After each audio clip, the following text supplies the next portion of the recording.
धन्यवाद मेरे महान सामर्थी परमेश्वर, मेरे खुदा बाप, मेरे यहोवा, मैं तेरा धन्यवाद करता हूँ मेरे प्यारे खुदा प्रभु। आज का दिन यहोवा ने दिखाया, हम इसमें आनंदित हो मेरे खुदा। हम प्रार्थना करते हैं प्रभु, जब आज अपने वचन से आप हमसे बात करना चाह रहे हो मेरे खुदा पिता, हम तुझसे प्रार्थना करते हैं कि प्रभु तेरा वचन हमारे जीवन में कार्य करे। हर वो अंधकार की ताकत जो इस वचन को चुराने की कोशिश करे खुदावन यीशु तेरे नाम से बदल के नाश हो। और प्रभु ये वचन हमारे जीवन में 60 नहीं 70 नहीं 80 नहीं पूरा 100 गुना फल लेकर आए। आए मेरे खुदा, तू अपने वचनों के द्वारा हमें चला पड़े, हम मांगते हैं खुदावन यीशु के नाम से। सब जन बोलेंगे आमीन, हालेलुया। आइए हम अपनी बाइबल को खोलेंगे प्रकाशित वाक्य उसका 21 अध्याय। प्रकाशित वाक्य उसका 21 अध्याय उसकी 7 आयत को पढ़ेंगे। प्रकाशित वाक्य उसका 21 अध्याय उसकी 7 आयत। जो जय पाए वही इन वस्तुओं का वारिस होगा, और मैं उसका परमेश्वर होऊंगा और वह मेरा पुत्र होगा। क्या कह रहा है परमेश्वर का वचन? जो जय पाए किसके ऊपर? संसार के ऊपर, शैतान के ऊपर, संसार की चीजों के ऊपर, बुराइयों के ऊपर, अंधकार की चीजों के ऊपर लिखा है। जो जय पाए वही इन वस्तुओं का वारिस होगा। किन वस्तुओं का वारिस होगा? स्वर्ग के राज्य का, परमेश्वर की पवित्र आत्मा का, खुदा के दानों और वरदानों का, वही वारिस होगा। लिखा जो जय पाए वही इन वस्तुओं का वारिस होगा, और मैं उसका परमेश्वर होऊंगा और वह मेरा पुत्र होगा। हालेलुया। और वह मेरा पुत्र होगा। 8 आयत को भी पढ़ेंगे। पर डरपोक और अविश्वासी और घिनौने और हत्यारे और व्यभिचारी और टोना, जो टोने करते हैं, टोना और मूर्ति पूजक और झूठ का भाग इस झील में मिलेगा, जो आग और गंधक से जलती रहती है। यह शरीर की क्या होगी? दूसरी मृत्यु होगी। हालेलुया। कोई बात ना करे, ध्यान से सुने। थोड़ी आवाज कम कर। यस, फिर दोबारा पढ़ेंगे 8 आयत को। क्या कह रही है? ध्यान से सुनेंगे, कोई बात नहीं करेगा। लिखा है पर डरपोक और अविश्वासी और घिनौने और हत्यारे और व्यभिचारी और टोने और मूर्ति पूजक और झूठ का भाग झील में मिलेगा, जो आग और गंधक से जलती रहती है। वह दूसरी मृत्यु होगी। हालेलुया। दूसरी मृत्यु होगी। इसका मतलब दूसरी मृत्यु होगा का मतलब, क्योंकि पहली मृत्यु आपकी आत्मा की होती है जब आप परमेश्वर की आज्ञा को टालते हैं, और दूसरी मृत्यु तब होती है जब आप इस शरीर को छोड़ते हैं। हालेलुया। हालेलुया। यस। ओ सॉरी, पहली शरीर को, जब हम शरीर को छोड़ते हैं पहली तब होती है, और दूसरी जब हम परमेश्वर की आज्ञा को टालते हैं ना, क्योंकि हमारी आत्मा की। बाइबल इस प्रकार से बताती है, सब हम क्या करते हैं? हम व्यभिचारी होते हैं, हम टोना करने वाले होते हैं, हम मूर्ति पूजक होते हैं, हम झूठ के करने वाले होते हैं, तो हमारा भाग कहाँ मिलता है? हमें कहाँ भेजने वाला है परमेश्वर? हमें नरक की आग में भेजने वाला है। क्योंकि बाइबल इस प्रकार से जहां पर कह रहे हैं, वो लोग कहाँ जाएंगे? वो आग और गंधक की जलती हुई झील के अंदर पाए जाएंगे, क्योंकि वो दूसरी मृत्यु होगी। हालेलुया। मेरे भाइयों बहनों, जब हम इन सब कामों के अंदर होते हैं तो हम परमेश्वर की आत्मा से रहित होते हैं। फिर ये जो ऊपर वाली आत्मा है ना, जो ऊपर वाली आयत है कि मैं उसका परमेश्वर होऊंगा और वो मेरा पुत्र होगा, तो वो वचन फिर हमारे जीवन से बाहर हो जाता है। जब हम 8वीं आयत को पढ़ते हैं, जो ये काम इसके अंदर लिखे हैं, जब ये काम हमारे जीवन में आ जाते हैं तब हम ऊपर वाली आयत को हम अपने जीवन में नहीं होते हुए देखते, ना हम उसके पुत्र ठहरते हैं, ना हम उसके बेटे ठहरते हैं, और ना वो हमारा बाप ठहरता है, क्योंकि हमने क्या किया है, हमने उसकी आज्ञा को तोड़ दिया है। हालेलुया। जिस प्रकार से बाइबल क्या बताती है, अगर हम उत्पत्ति की किताब, अगर हम उत्पत्ति की किताब को पढ़ते हैं, उत्पत्ति उसका 3 उसकी 17 आयत को, तो यहां पर इस प्रकार से लिखा है, और आदम से उसने कहा, तूने जो अपनी पत्नी की बात सुनी और जिस वृक्ष के फल के विषय में मैंने तुझे आज्ञा दी थी कि तू उसे ना खाना, उसको तूने खाया है, इसलिए भूमि तेरे कारण श्रापित है, और तू उसकी उपज जीवन भर दुख के साथ खाया करेगा। हालेलुया। क्या कह रहा है परमेश्वर का वचन? तूने जो क्या किया है, अपनी पत्नी की बात को माना है, और जिस फल के बारे में मैंने तुझे कहा था कि तू अदम की वाटिका के सारे फल को खा सकता है, लेकिन जो फल बीच में है भलाई और बुरे का, तू उस फल को ना खाना, क्योंकि जिस दिन तूने उस फल को खाया तू निश्चय ही मर जाएगा। वहां पर ऐसा लिखा कि जिस दिन तूने उस फल को खाया तू क्या हो जाएगा, मर जाएगा। कैसे मर जाएगा? आत्मा में मर जाएगा। वहां पर क्या लिखा अभी प्रकाशित वाक्य की 8वीं आयत में कि ये दूसरी मृत्यु होगी। पहली मृत्यु कब होती है? पहली मृत्यु हमारी तब होती है जब हम परमेश्वर की आज्ञा को टाल देते हैं, उसकी आज्ञा को मानना छोड़ देते हैं, तब परमेश्वर का आत्मा हमें छोड़कर हमारे जीवन से दूर हो जाता है, तब हमारी आत्मा की पहली मृत्यु हो जाती है। क्योंकि जब परमेश्वर आपको छोड़कर अलग हो जाता है तो आपकी आत्मा की क्या हो जाती है? मृत्यु। और आप परमेश्वर की महिमा से क्या हो जाते हैं? रहित हो जाते हैं। बाइबल इस प्रकार से बताती है कि आदम ने अपनी वाइफ की आज्ञा को मानकर उसने उस फल को खाया और परमेश्वर की महिमा से रहित हुआ, वो आत्मा में मर गया। और परमेश्वर ने क्या कहा कि अब से तू क्या करेगा, तू अपनी जो मेहनत तुझे करनी पड़ेगी। यहाँ तो मैंने तुझे सभी कुछ फ्री के अंदर देने का था खाने के लिए, क्योंकि तू मेरी आत्मा से भरा हुआ था, तू मेरे साथ होकर चल रहा था। लेकिन अब तूने क्या किया? तूने मेरी आज्ञा को तोड़ दिया है, इसीलिए अब तू क्या हो गया? आत्मा में मर गया है। और जब वो आत्मा में मरता है तब ही वो परमेश्वर की आज्ञा को तोड़कर उसकी संसारिक आंखें खुल जाती है, वो जान जाता है भले और बुरे को। और परमेश्वर उसको अदम की वाटिका से बाहर कर देते। अदम की वाटिका से बाहर करने का मतलब है स्वर्ग के राज्य से बाहर कर देना। क्योंकि अदम की वाटिका में वहां पर स्वर्ग था, जानवर उनके साथ में रहते थे, कोई मेहनत नहीं करनी पड़ती थी, सब कुछ वहीं पर खाने को मिल रहा था। और रोज शाम को ठंडे पहर में यहोवा उनके साथ में उनसे बातें करने आया करता था। हालेलुया। कितनी भली बात है ना।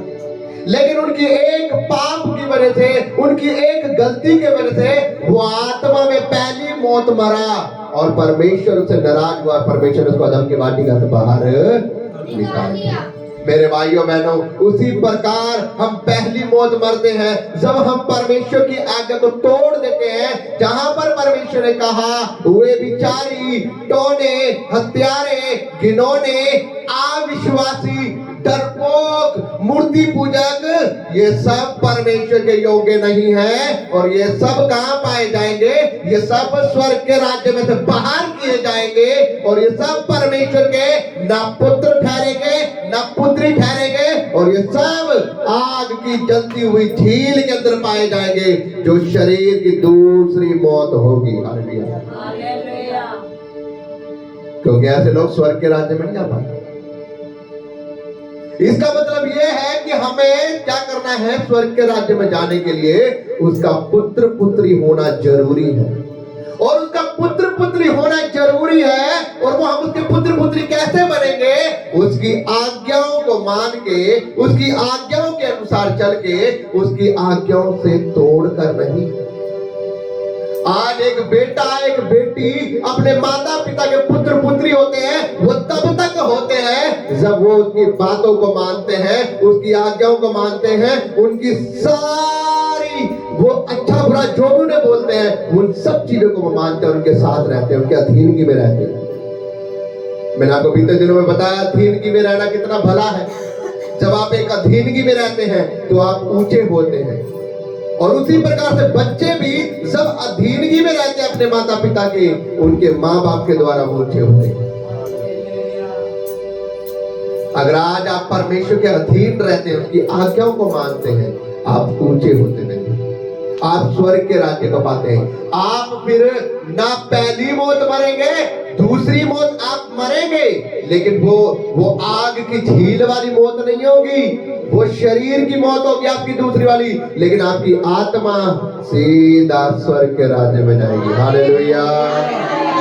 क्योंकि परमेश्वर का वचन साफ कहता है, जहां मैं रहूंगा वहां तुम भी मेरे साथ रहोगे। क्या कहा उसने? कह रहा है कि मैं जाता हूं और तुम्हारे लिए स्थान तैयार करता हूं, ताकि जहां पर मैं रहूं वहां पर तुम भी मेरे साथ रहोगे।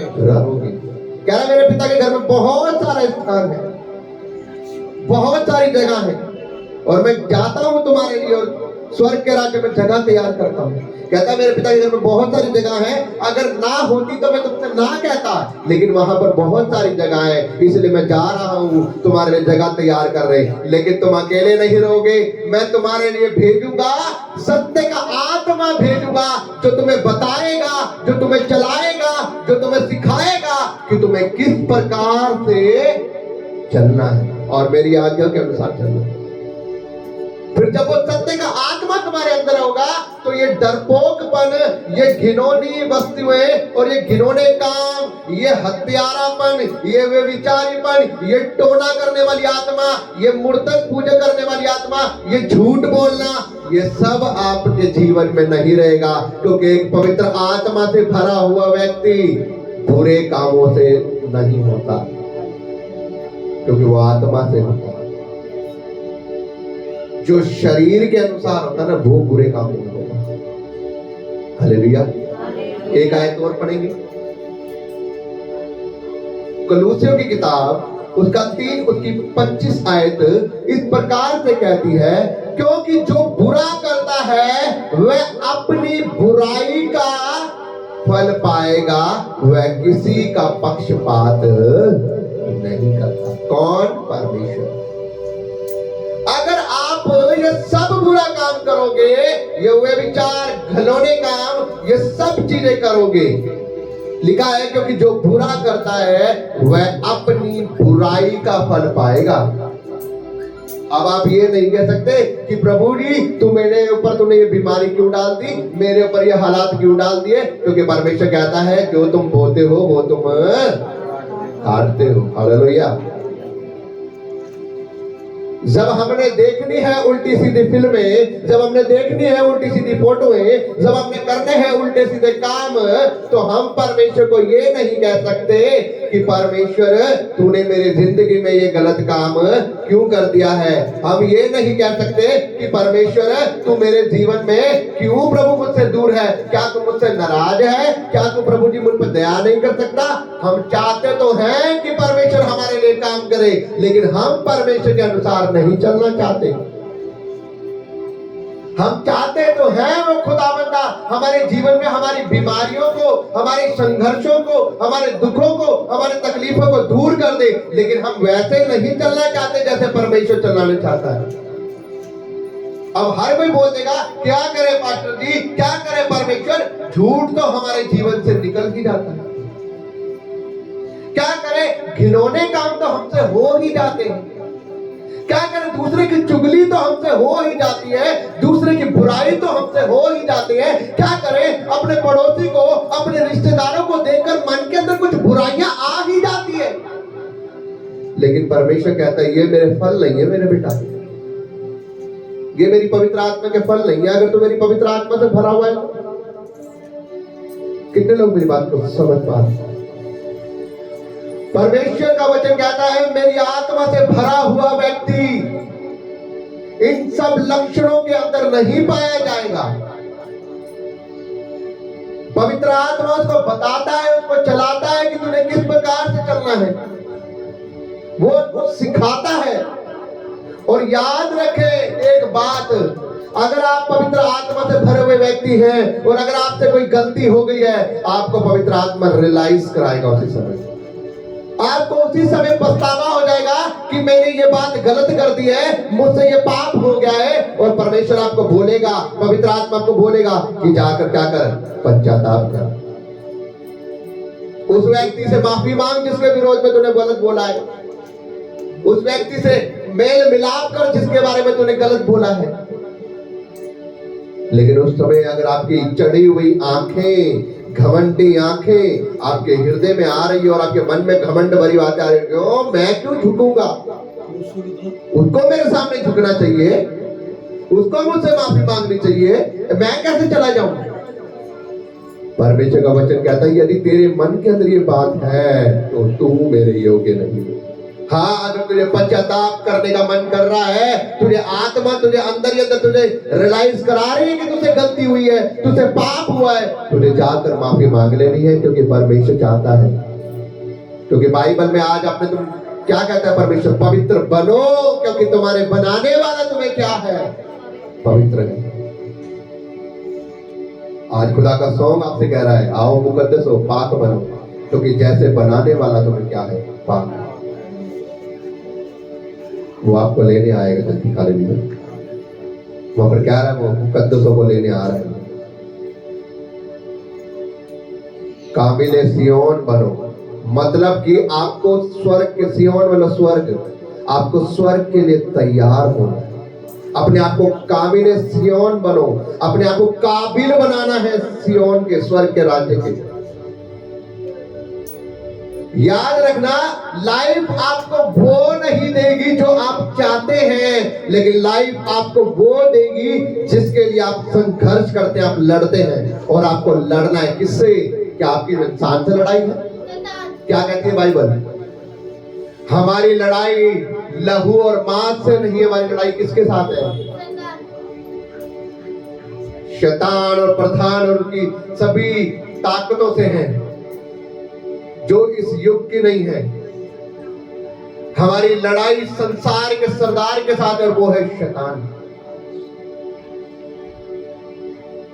इसीलिए अगर आपके जीवन में अगर ये चीजें हैं तो आपको समझना है कि आपको अपने आप को क्या करना है, आपको पवित्र करना है। क्योंकि परमेश्वर कह रहा है कि जो इंसान जो बुरा करता है वह अपनी बुराई का फल पाएगा, क्योंकि वह किसी का पक्षपात नहीं करता, वो किसी में तेर मेर नहीं करता, वो इंसाफ करेगा। चाहे वो मैं हो, चाहे वो आप हो, चाहे वो कोई भी हो, वो सबको एक नजर से देखता है।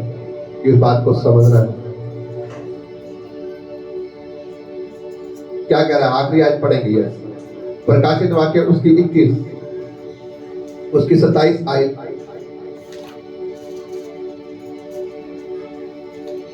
यहां पर इस प्रकार से कहता है, परंतु मैं उसमें कोई अपवित्र वस्तु या घृणित काम करने वाला या झूठ का गढ़ने वाला किसी रीति से प्रवेश न करने पाएगा। क्या कह रहा है परमेश्वर? कह रहा है कि और उसमें कोई अपवित्र, ध्यान से सुने, और उसमें स्वर्ग की बात कर रहा है परमेश्वर कि और उसमें कोई अपवित्र वस्तु, घृणित काम करने वाला या झूठ का गढ़ने वाला किसी रीति से प्रवेश ना करेगा, पर केवल वह लोग जिनके नाम मेमने के जीवन की पुस्तक में लिखे हुए हैं वो ही लोग स्वर्ग के राज्य में वारिस होंगे। हालेलुया। परमेश्वर कह रहा है कि वो ही लोग स्वर्ग के राज्य में वारिस होंगे जिनके नाम जीवन की पुस्तक में, मेमने की पुस्तक, मेमने की पुस्तक मतलब परमेश्वर, स्वर्ग के राज्य की एक पुस्तक है। दो पुस्तकें हैं, एक वो है जिनके अंदर आपका पूरा रिकॉर्ड किया जा रहा है कि आपने क्या कर रहे हैं, आप डेली आप पाप कर रहे हैं, आप घिनौने काम कर रहे हैं, आप क्या कर रहे हैं, वो सब उसके अंदर नोट हो रहा है। दूसरी किताब वो है जो परमेश्वर के अनुसार चल रहे हैं, उनके नाम उस पुस्तकों में लिखे जा रहे हैं, और जिनके नाम उस पुस्तक में लिखे गए हैं उसे कोई मिटा नहीं सकता, कोई उसे बाहर नहीं कर सकता। वो स्वर्ग के राज्य के अंदर वो लोग जाएंगे ही जाएंगे। हालेलुया। अब हमें देखने ये है क्या हमारा नाम उस पुस्तक के अंदर लिखे हुए, क्योंकि परमेश्वर का वचन यहाँ पर साफ बता रहा है, कोई अपवित्र वस्तु या घृणित काम करने वाला या झूठ का गढ़ने वाला, झूठ का गढ़ने वाला, बहुत मामूली बात है आपके लिए झूठ बोलना। क्या करें, तो बोल लेते ना, थोड़ा फायदा तो हो रहा है। बहुत बारीकी से परमेश्वर के राज्य में प्रवेश करना में कोई मजाक नहीं है, बहुत बारीकी से। मैं तो आपको सिर्फ एक छोटी सी बात कहता हूं, मैं कई बार एग्जाम्पल कर चुका, मैं खुद भी कर चुका हूं अपने ऊपर। हल्की से गैस जला के हल्की से उंगली कर लो उसके ऊपर, पता लग जाएगा, पता लग जाएगा कि आग क्या होती है। और वो तो थोड़ी आग है गैस की। तो स्वर्ग के राज्य में तो जो राजा नबूकदनेस्सर ने बोला था ना कि भट्टे को 7 गुना भड़का दो, उससे कहीं ज्यादा है वो। यहां पर क्या कह रहा है, आग के गंधक की जलती हुई झील, उनके अंदर पाए जाएंगे वो लोग जिनके नाम जीवन की पुस्तक के अंदर नहीं लिखे होंगे, वो डायरेक्ट उस नरक की आग के अंदर जाने वाले। समझ रहे आप मेरी बात? तो मेरे भाइयों बहनों, परमेश्वर यहां पर बोल रहा है कि अपनी जुबान को झूठ बोलने से मोड़ लो, क्योंकि परमेश्वर का वचन जब हमारी जिंदगी में आता, वो इसलिए नहीं आता कि हमारे कानों की खुजली को हटाने के लिए कि हमने सुन लिया, हम यहाँ पर यस यस आमीन आमीन करते रहेंगे और बाहर जाके फिर हमारा हाल वो ही है। परमेश्वर का वचन हमें इसलिए हमारे जीवन में आता है, बाइबल बताती है परमेश्वर का वचन क्या है, एक हथौड़े के समान है कि जब वो आपके जीवन में आता है वो आपको तोड़ता है, आपके कठोर मन को तोड़ता है, आपके उस हार्ड दिल को तोड़ता है, और वो आपको क्या करता है, एक शेप देता है, वो आपके मन को पवित्र करता है। और अगर आप इस वचन को सुनकर अभी भी वैसे ही चल रहे हैं, अभी भी हमारा चाल चलन वैसा है, तो परमेश्वर कहता है अब और कोई कुछ नहीं तेरे साथ सकता। क्योंकि प्रभु यीशु मसीह ने वहां पर एक बात लिखी है, जब प्रभु यीशु मसीह मंदिर के अंदर खड़ा होकर उसको यशायाह भविष्यद्वक्ता की पुस्तक दी गई और उसने प्रचार किया गया, वहां पर उसने एक बहुत अच्छी बात बोली है कि प्रभु ने मेरा अभिषेक किया है, हालेलुया, और उसने मुझे किस लिए चुना है, ताकि मैं दबे और कुछ लोगों को सच्चाई का मार्ग सिखा सकूं, उनको सुसमाचार दे सकूं। और जब उसने ये बात बोली, वहां पर एक लास्ट में उसने बहुत अच्छी लाइन बोली है कि आज ये वचन तुम्हारे सामने पूरा हुआ, हालेलुया। अब आप ये देख लो, तो आपने आज इस वचन को सुना है, तो आज ये वचन आप लोगों के सामने पूरा हुआ, हालेलुया। अब मायने ये रखता है, क्या ये वचन हम अपने दिल के अंदर बसा लेते हैं, या यहां से दहलीज पार करने के बाद ये फिर गायब हो जाता है। फिर हमारी जुबान के ऊपर झूठ आ रहा है, फिर हमारे मन के अंदर निंदा आ रही है, फिर हमारे मन के अंदर बुराई आ रही है। कब तक हम ऐसे चलते हैं? परमेश्वर ने अपना वचन देकर हमें कह दिया, आज ये वचन तुम्हारे जीवन में पूरा हो चुका है, अब तुम्हारे हाथ तुम्हारा मन है, अब तुम चाहे तो अपना नाम जीवन की पुस्तक में लिखवा लो, और चाहे तो अपना भाग उस जलती हुई आग की गंधक की झील में डाल लो, तुम्हारे हाथ में है बाबा। परमेश्वर जानबूझ कर ये नहीं कहेगा तुम स्वर्ग के राज्य में।